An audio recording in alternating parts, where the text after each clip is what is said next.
An essay on capitalism versus collectivism, an exploration of hierarchical structures.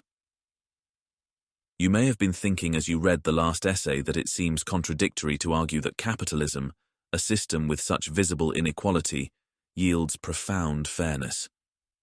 Most of the answer lies in understanding that much of today's inequality stems not from capitalism itself, but from the leveraging of governmental power to create profound monopolistic advantages for some over others, that has resulted from the creation of the progressive big government nanny state.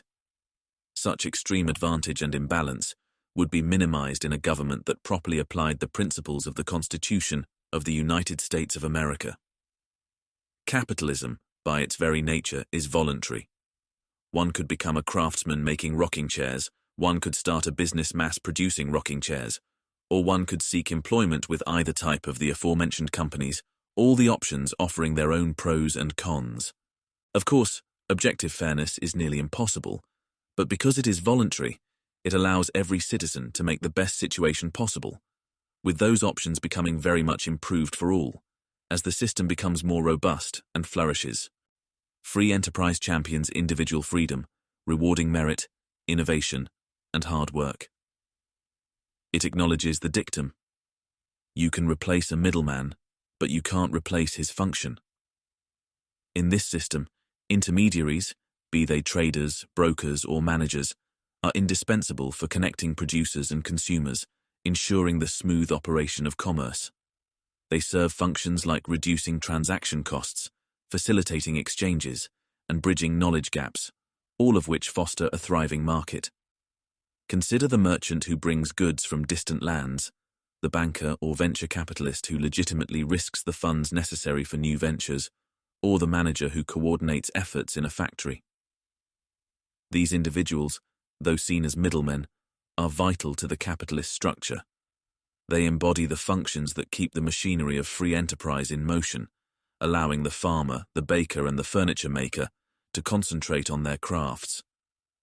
In contrast, collectivism demands a top-down approach, wherein the state, or some central authority, seeks to manage and distribute resources.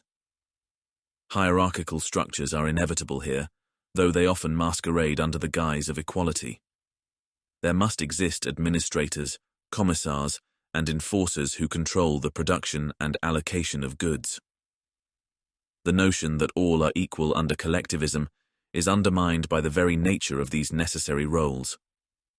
The heavy hand of such past regimes, whether they be socialist, communist, or other collectivist experiments, reveals the difficulty of maintaining equality while enforcing centralized control. In practice, such collectivist hierarchies have proven both oppressive and inefficient. The experiences of Soviet Russia, Maoist China, and other examples bear witness to the fact that these systems often crush the human spirit and creativity, fostering a culture of fear rather than one of liberty. Collectivism strives to homogenize society, assuming that a small cadre of planners knows what is best for all. It seeks to replace the free market with command economies, often resulting in shortages, poor quality goods, and stunted innovation.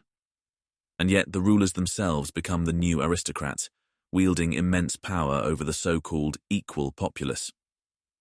Thus, while both systems contain hierarchies, the nature of those hierarchies differs vastly. Capitalism thrives on the voluntary exchange between free individuals, allowing for a multiplicity of roles and paths. In contrast, collectivism imposes a rigid structure from above, resulting in a system where true equality is more illusion than reality. In conclusion, the inequalities often attributed to capitalism arise not from its core principles, but from distortions created by inappropriate government intervention. Capitalism, properly constrained by a constitution that limits government's role, allows for the natural, beneficial hierarchies of a free market. Meanwhile, collectivism, despite its professed goals of equality, erects its own hidden hierarchies that suppress rather than uplift the human condition.